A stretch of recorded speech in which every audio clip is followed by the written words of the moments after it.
Eagle Talk fam? Hey, what's up, guys? Listen, we are back with another episode. Let's go. Y'all, this one is, I feel like it's going to hit home for a lot of people, especially us. We are going to talk about thriving in your valley season. Everybody has peaks. Everybody has valleys. Baby. Everybody has peaks and everybody has valleys for sure. And, I'm going to just put it out there. There are a lot of moments in life where it just feels tough. Yeah. Right? And I know that we live in a society where, everyone is showing their highlight reel, where we are used to sharing the peaks and the, all of the exciting things that we're doing. But I'm always taken back to this meme that I saw last year. And it said, who's going through something? Literally everyone. Everybody. So be kind. And I know that you all have had situations where, you may look at somebody on Instagram and it looks like it's a happy family, and then a couple months later they announce a divorce. Or remember, what's the young man that was on Black Panther? When he passed away, the world was shocked. Yeah, Chad Boswick. Yeah, Chad. He was going through that cancer diagnosis because we didn't get to see that part. And of course, I respect their privacy on why they chose not to share when he was going through. But the point is that sometimes life be lifing, and it gets difficult. And it's easy to recluse ourselves. It's easy to just go into a shell. But we really want to talk about what it can look like and how we can thrive even when you are going through the most toughest parts of life. Yeah. So when I think of a valley season, I think of times to where I wasn't in control. Maybe I thought I was in control. But then life showed you no. You're not in control. Yeah. And there's been a couple of times in my life that I've had to really kind of sit back and analyze why I'm not in control. Yeah. Or decisions that I've made to get me here, right? So 2020 was a good year. 2021 was a good year. 2022, I think I kind of plateaued in business because I was trying to do the same things or not really doing anything to make the changes to the market. And I realized at the top of this year that I needed a team. I needed more people to help me get to where I was trying to go. What I knew though this year is I couldn't live it how I lived last year. Yeah. Right. So I needed to make the changes, and I needed to make them early. But I needed specific people that I had to pull on, or I call it Voltron up with, to get me out of the situation. So. Yeah. That was one for me. No, I love that. And I think the other night you were listening to a podcast that really spoke about that. Because, in our business, like Corey and I are very blessed that our lights are on and, we're not suffering any lack. But the reality is that real estate has been a little bit all over the place, right? Yeah. And you go from being on crazy highs to not so crazy highs. But one thing that I hear you saying is in that thriving piece, like when we have a thriving mindset, is not to be like, oh my gosh, the market is different, things are not the way they were. In that valley time, what I hear you saying is that you were planning ahead, like, okay, well, what needs to happen, right? So take this downtime where we're not as busy with deals, and then what can we be doing in order to catapult the business instead of just kind of sinking during that time. Yeah, and again, for me, I'm always talking about watching people, paying attention to people, listening to people's stories. Everybody that I was listening to or watching, everybody had systems in places, right? It wasn't just a one-man operation or what we call a solopreneur. Yeah. They all had some sort of, whether it was assistants to admins, to dispositions, to acquisitions, to how they were getting deals, collecting deals, VAs overseas. I mean, it was a lot of pieces moving. A lot of moving pieces, yeah. And I realized, like, dude, you're never going to get to 8 figures, 9 figures if you keep doing it your way. Right. So instead of being down on yourself when the numbers weren't coming in, it's like, okay, let me use this as an opportunity to put systems and things in place. Yes. Yeah. That reminds me of Atomic Habits, a book that we're going to recommend. Sound blue in the face. where James Clear, he states so eloquently, we don't fall. Well, we don't rise to the level of our goals. We fall to the level of our systems. And I think, and that's all about like, what are your habits, right? So I definitely think that one of the ways to thrive, even in your valley season, is to continue to double down or use that as a time to develop the habits, because whatever you do habitually, even when you don't feel like it, you show up to your habits. I'm just thinking about when my mom passed away, and even we just experienced a recent loss with our really good friend Catherine. I wanted to retreat from God, right? That is kind of my natural, like when I am naturally facing grief or loss or disappointment in my expectation of what I asked God to do and what he actually allowed. My natural inclination is to pull away for a little bit, but because I am in the habit of having quiet time, I'm in the habit of having healthy community around me. Even when I don't feel like it, when I'm in that valley place, I fall to my systems, right?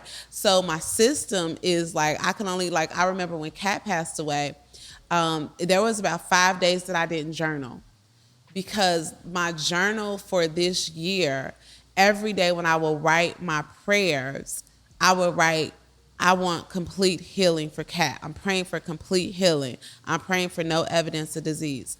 And I was really reluctant when she passed away to go to my journal, because I felt like if I wrote down that she wasn't here, that made it real, right? And then I had to wrestle with God about what I was expecting and asking for him. And now being in this place where I definitely could sink because my friend isn't here.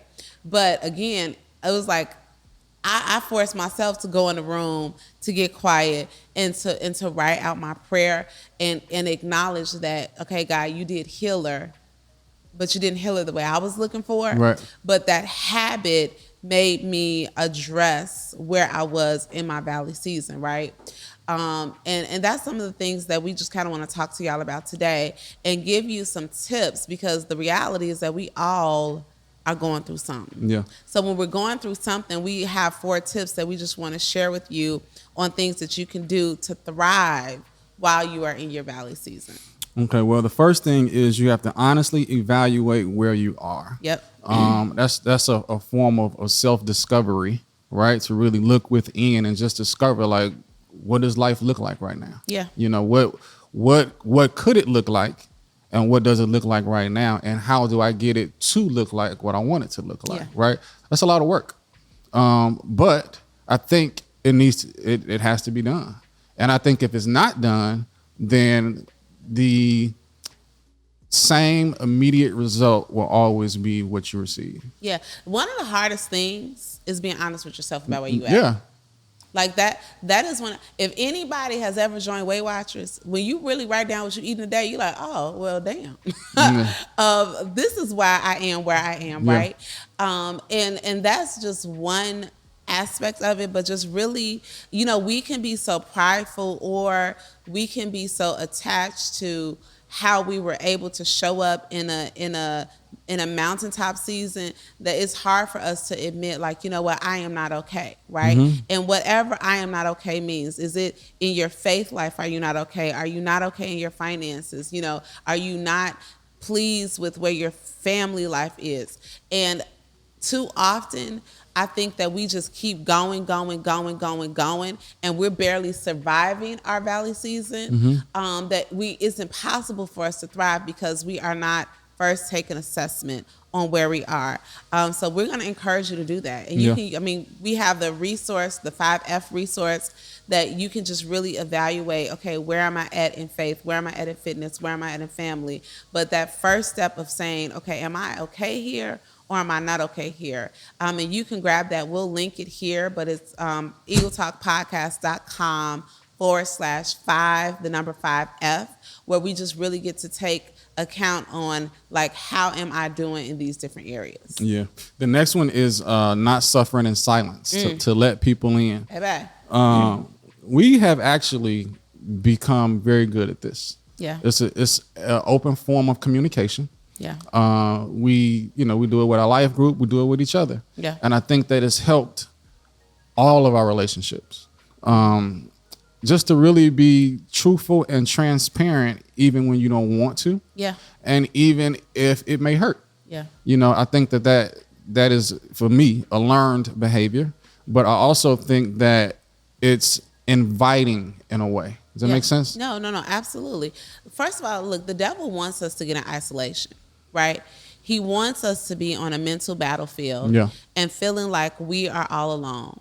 But there's something to be said. I know that there's a saying that misery loves company, and I actually I disagree with that. I would like to say that. Well, let me just say this. The way we look at it is not that misery loves company, but I do want to know that I'm not alone. Yeah. Right. And if I'm never sharing that, I messed up the money, or I need help in this area, or I'm really struggling here. If I'm never sharing that, then I am not allowing healthy community to come alongside me and say, you know what? I have struggled, or I struggle in that area too, and let's be each other's crutch. I'm on a journey right now where, and I'm just gonna be openly, like, I'm really evaluating my relationship with alcohol. And I am not a huge drinker, but when I drink, I drink, right?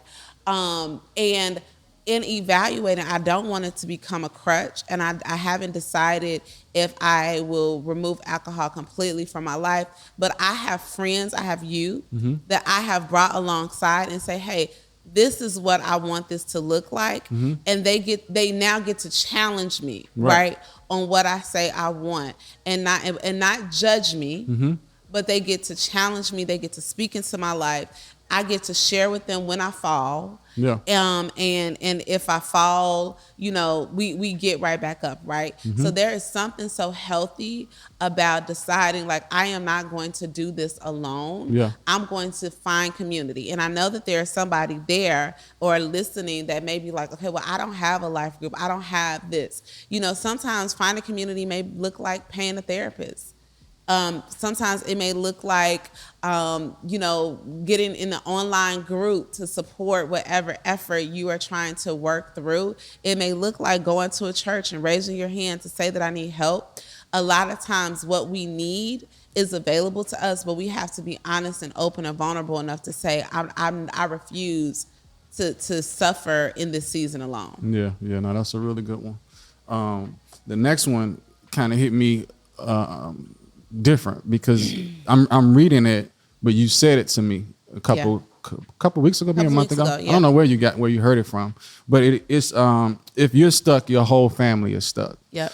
And that can go in so many different directions. But what I thought about on my end, it wasn't so much about me being stuck, but it was about me not growing in specific areas. Yeah. Right. Whether it's my health, whether it's my mental health, whether it's my finances or what I'm trying to build with work. Like, even I asked Corey a couple of weeks ago, I noticed he had been going to the gym. Yeah. And I'm in the gym.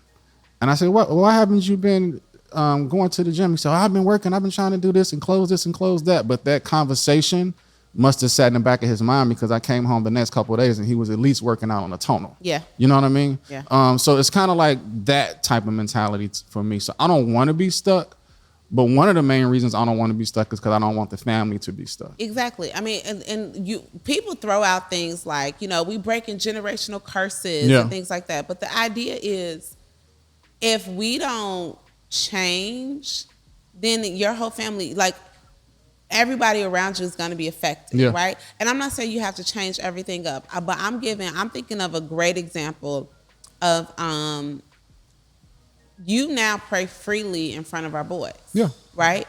But there was a time where we would say grace, and you would alley-oop it to me every single time, right? Now I'm like, I'll do it. But now that you've seen somebody else model it for you, you pray openly to our family. And y'all, one time Corey told me, like, every team meeting for your team, and he leads a team of young men that are, I don't know if they're believers, but they are. But you are modeling now for them, praying out loud and covering your business. If you were still stuck in saying, you know what, I'm not gonna pray, I'm gonna just let my wife do it every time, now your kids would be passed down with that curse, right? Of being timid or afraid or not seeking actual relationship. So we have a responsibility, even in our valley season, to figure out, okay, God, how do I get unstuck? Because how I champion this season, I'm modeling for the people around me what to happen. We have shared countless times that our friend Catherine, she transitioned a couple of months ago now to be with the Lord, after a breast cancer diagnosis. And I've sat with her husband. We've sat with her husband extensively since then.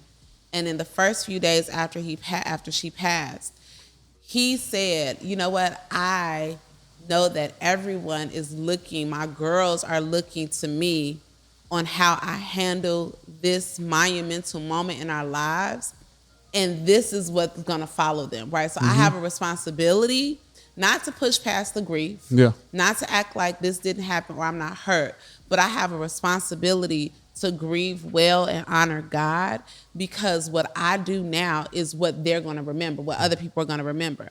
And I often think that, the whole point of Eagle Talk now is empowering people, like settling. We don't want you to settle for whatever life throws at you, but to soar in any situation. And too often people feel like they're just stuck. They can't change their circumstances. But the implication is being stuck is not just you. If you stay stuck, then you're giving your kids permission not to push past whatever current circumstance life is throwing at. Yeah, I'm looking at the next question, and it says, what does it mean to be stuck? And to be stuck is what you just said. It's to settle, right? Yeah. It's to stay somewhere, in my opinion, that you probably can do something about. Yeah, right? But you just don't want to. You don't want to. Yeah. Whether it's taking action or gaining information, you can do something about not being stuck or unsticking your situation. I do like that we're talking about soaring, not settling now. Yeah. Because I know that that's what the rest of this life has to look like for us. You know what I'm saying? Yeah. Like we really, really have to go for it. And I'm talking about and I said, I don't know where I said it. Oh, I said it on my Instagram when we had a conversation not too long ago. For the first time, you told me that I wasn't thinking big enough.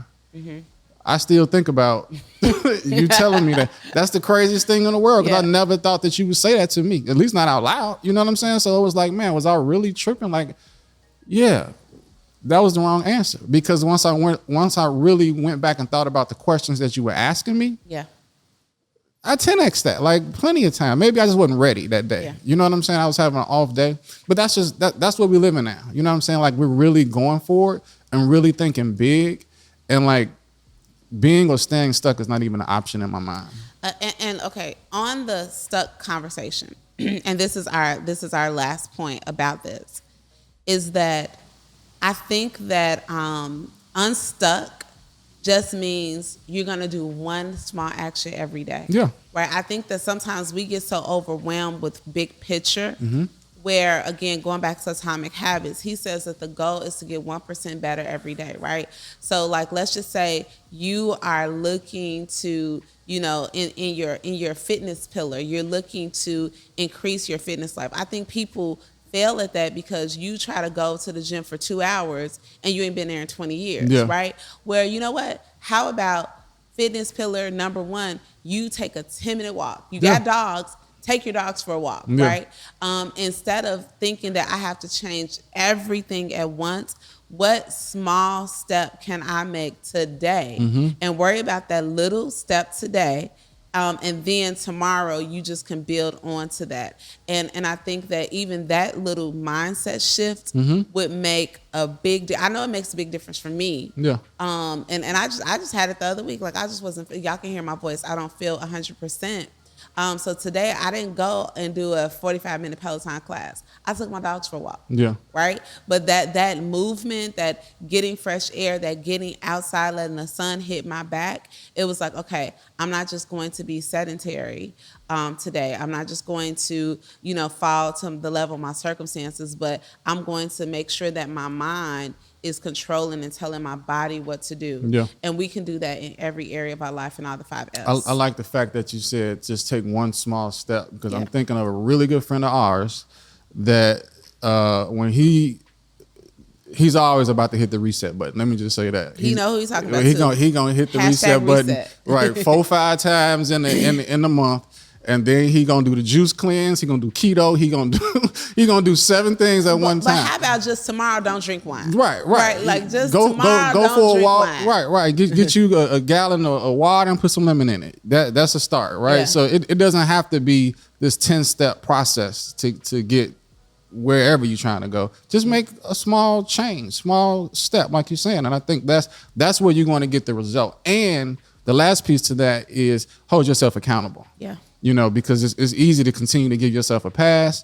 And now we're in fourth quarter and we're writing down New Year's resolutions. And that's why I think that's the whole inviting community in, not suffering in silence, Yeah. right? For that accountability piece. Yeah. Well, all right, Eagles, we hope that this was helpful to you, because the reality is that 2023 is 2023. Yep. Everything is a verb, they say. Like, it is like, but I mean, from inflation to business to children to, sometimes Everything. It's just hard to show up. Yeah. And what we want to say is that we definitely are not immune to these hard times, but even in these hard times, we can still thrive. Yeah. All right. All right, y'all. Thank y'all for watching, and we'll see you on the next one. All right. Bye, Eagles. See y'all.